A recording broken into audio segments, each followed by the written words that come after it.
Hi there, and welcome to BSF Recovery Team. Well, we found out that the cheap trail Jeep here has got a little brake problem. Namely, the fronts are sticking really bad. So guess who gets to figure out how to diagnose and repair sticky brakes today? You? No. Abby. I think you're going to learn how to repair your own brakes. Can I pay someone? You got money to do that? No. It kind of defeats the purpose of the budget trail Jeep, doesn't it? Okay, first thing we need to do is get the front wheels off the ground and up on some jack stands. But I just checked them. They look fine. No, they're sticky, trust me. So, let's jack it up and get it on some jack stands.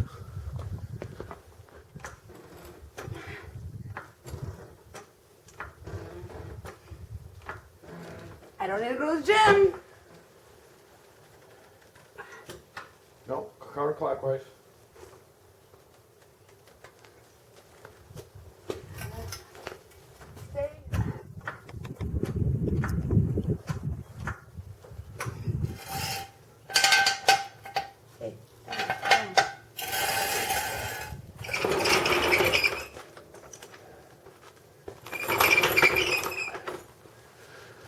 And we had already put the transfer case in neutral, so these should be able to spin. And that one's stuck really good. Let's take a look at this one. Oh, that one's dragging quite a bit too. So we need to take both front wheels off so we can figure out why the brakes are sticking.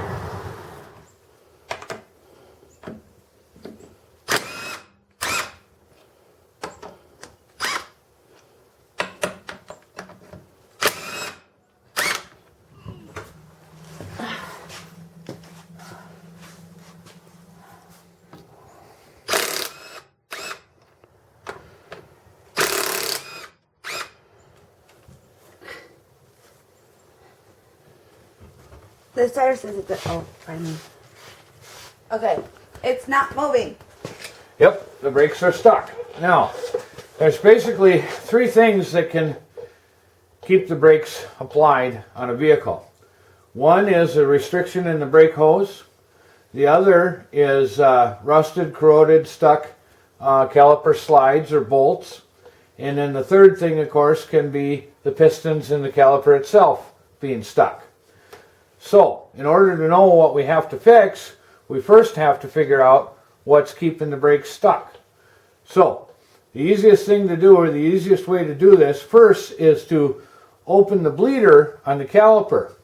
And if we get brake pressure bleeding out there, and all of a sudden our brakes are not stuck, then we know that the brake pressure is being held in the caliper by a restriction in the hose.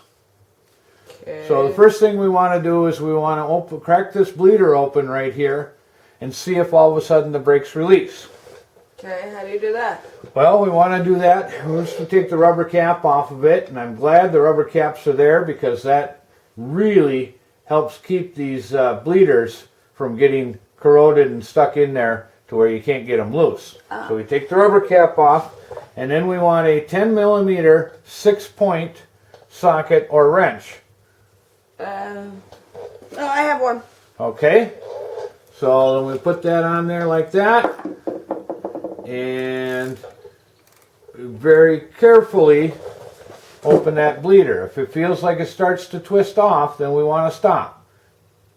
Yep, it's coming loose, so open it up a little bit more. And we don't have a rush of brake fluid out, it's just dripping out. Uh-oh. And that's fine. It's just dripping out. It didn't come squirting out under pressure. But let's check and see if our brakes are released now. Can you turn that rotor? No. No? Okay. So, it's not a restricted brake hose that's keeping our brakes applied.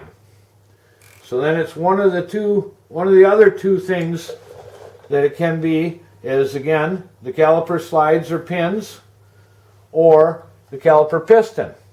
Now, in order to tell if it's the slides or the caliper pistons that are sticking, now we have to disassemble it. And it could be either the slides or the pistons that are making the brake stick, or a combination of both.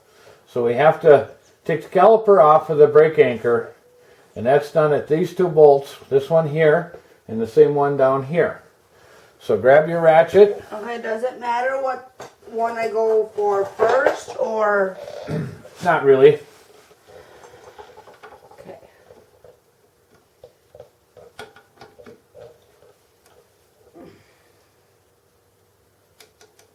Other direction.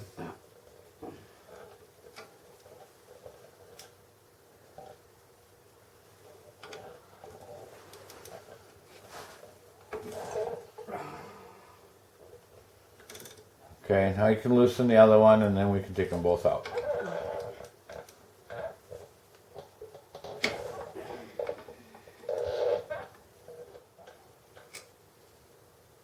That's small. Yep, that's just the bolt that holds the brake on. That isn't the actual slide.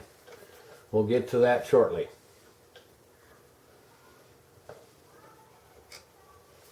That one had no glue on it. Right. Now, we have to take the caliper off. And since our brakes are stuck, we're going to have to pry the caliper off. So we need a pry bar. Okay, I will find it.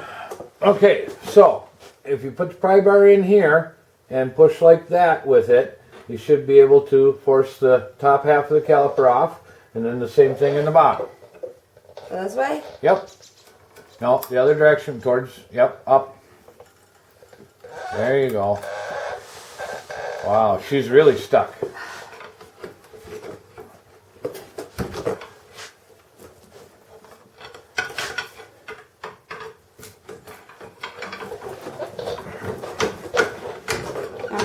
Catch it? No. Yay! So, we definitely know that the pistons in our calipers are sticking. Our slides here, we can move those in and out, so those aren't sticking. Looks like we're going to have to make a parts run to the store to pick up some remanufactured calipers. We'll be right back. Well, we're back from the parts store. We picked up a couple of remanufactured brake calipers. Oh, and these do have the anchors on them too, so we don't have to clean up the slides. We just put the whole brake caliper and the anchor on.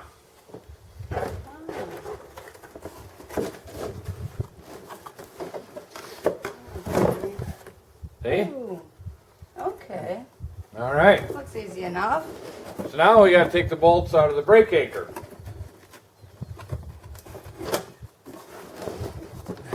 So our brake anchor is held on by these bolts right here, this one and this one, and they're usually in there pretty tight. A little bit of leverage makes getting those bolts out easier. Our ABS wire is in the way a little bit of our top bolt, so we're just going to pull that rubber mount out of the bracket, make it easier to get at the head of our bolt.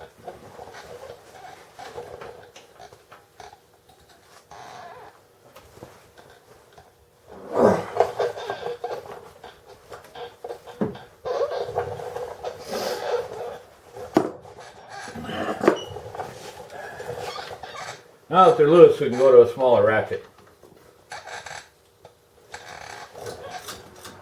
A remanufactured caliper here. First thing is we're going to take the brake anchor off from the caliper so we can install it on the Jeep, install our new brake pads, and then we'll install the new caliper.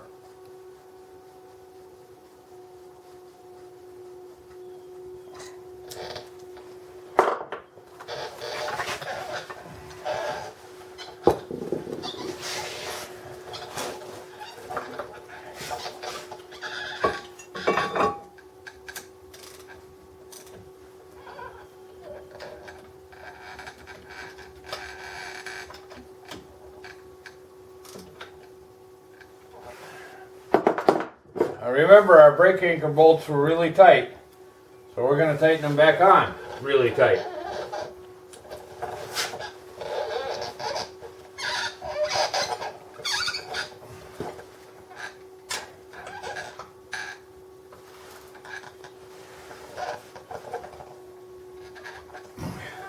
because we do not want them coming off on the trail. Now we'll put our anti-rattle clips in onto the brake anchor in the 4 spots that the pads ride.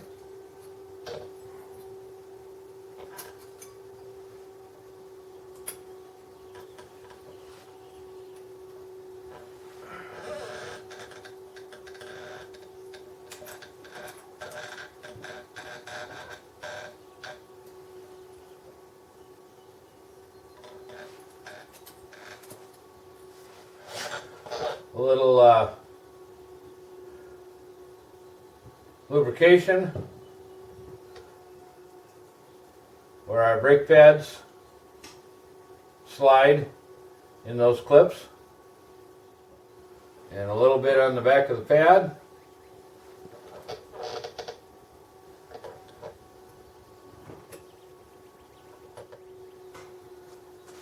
So why do you need to stick that on the brake pad thingy? Keep them lubricated, keep them from sticking. You put it on the back side here to lubricate it and keep them from squealing.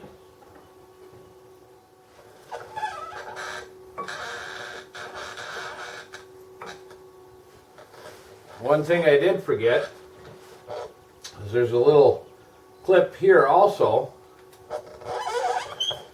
that goes on the pad.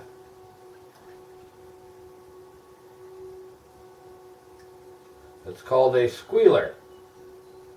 That's to indicate when the brake pad is wore down to the point that you need to replace it.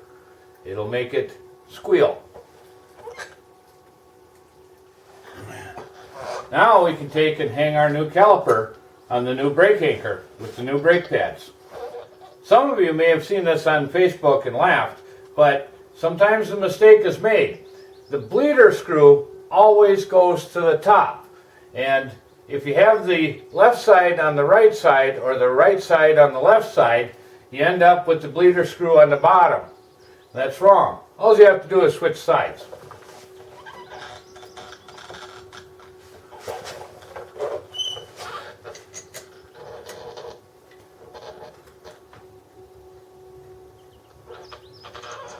Thank you for doing my job. I knew I could get you to do it. We're not done yet. You're going to do the other side.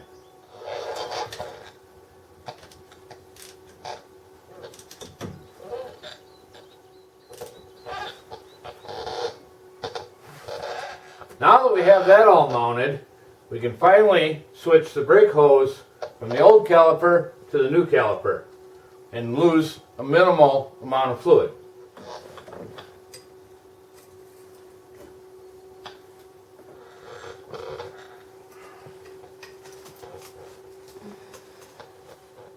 All right, seat cover. Now it's your turn to do the other side.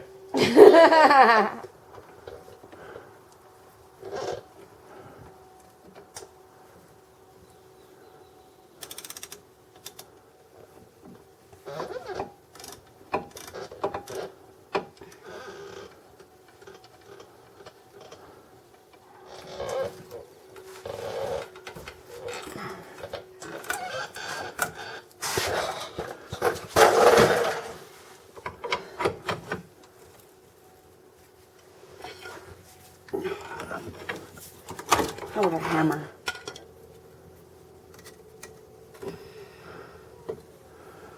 Okay. Hammer. Right there.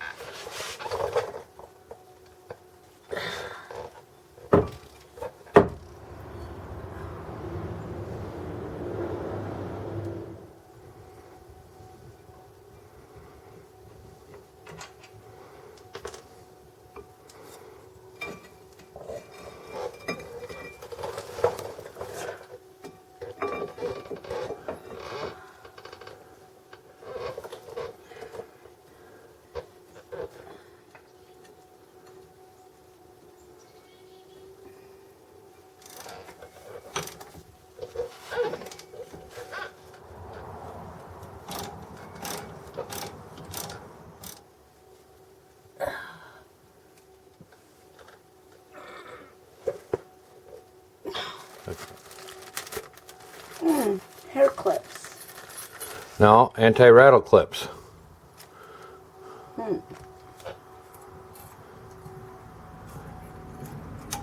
That's right.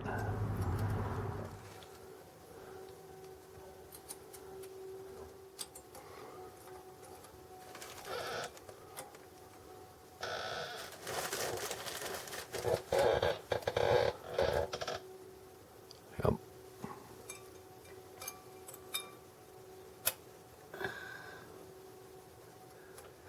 So you want to put some lubrication in each end here and here, and then a little lubrication on this piece here.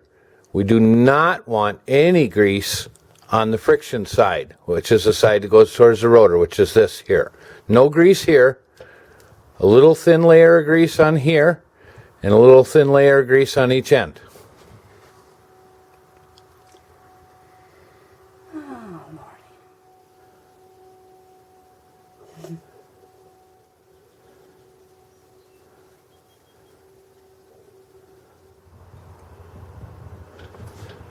Push it up all the way.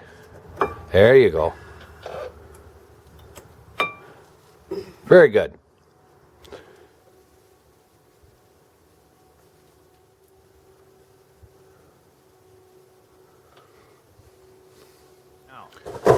That's the inner pad. It also gets this little clip right there.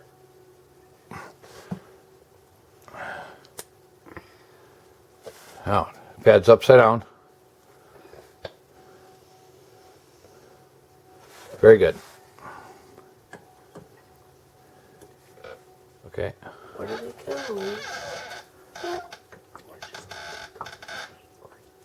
Exactly. You might have to push them in a little bit.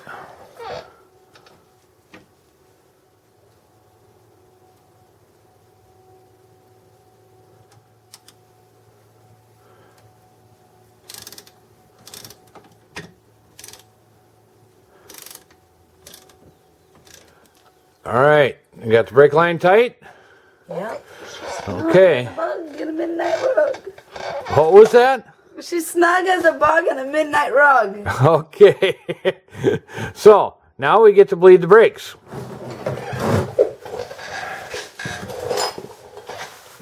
Now it's time to bleed the brakes. Unlike days of old when you used to pump up the brakes and open the bleeder, because the new disc brakes are designed with what they call a quick take-up valve in the master cylinder, if you pump the brakes too fast, you can aerate the fluid. And if you aerate the fluid, then you'll never be able to bleed all the air out. So what we do instead, after we make sure our master cylinder is full of fluid, we open the bleeder valve.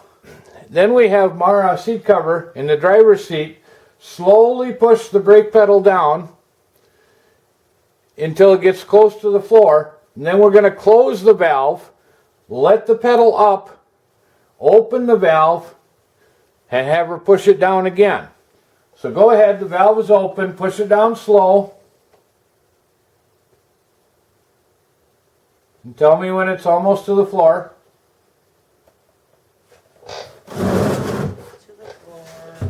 Okay, now hold it there. We're going to close the valve. To the floor. Okay, now you can let it back up. Is it up? Yep. Okay, we'll open the valve again. Slowly push it down.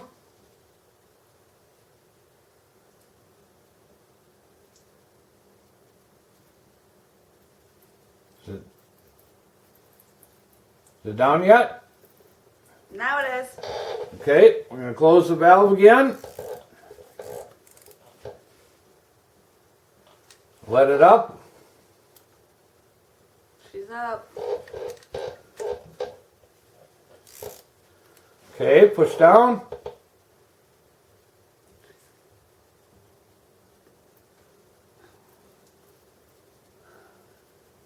All right, we only had a few air bubbles that time.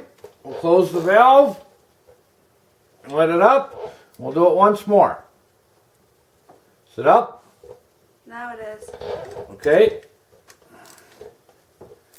Now push it out again. She's getting harder. Good.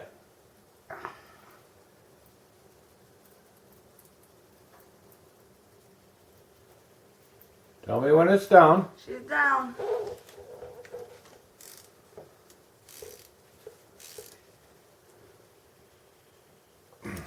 Okay, let it up.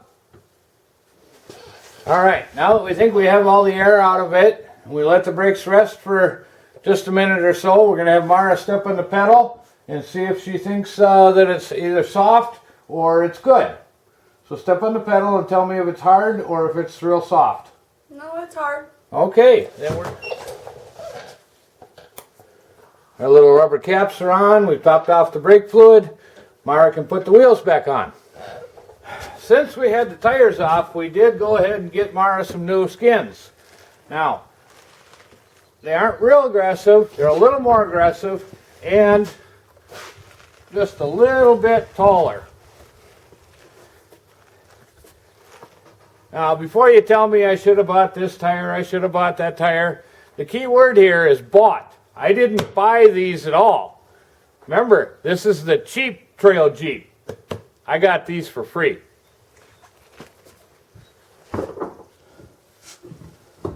Ha, get your butt up there.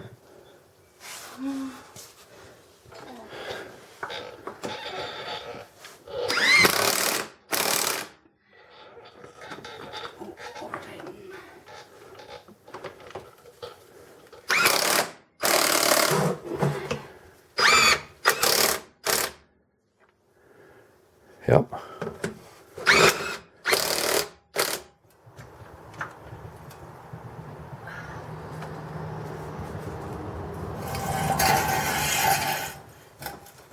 Hey. Slow your butt down. My Jeep's ready to go wheeling. Go.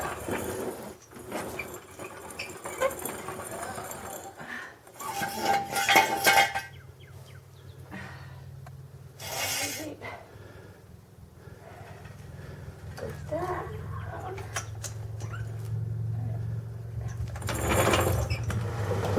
Thanks for watching, BSF Recovery Team. Subscribe to our channel, ring that notification bell, keep wheeling, stay safe, and maybe we'll see you out there in the woods.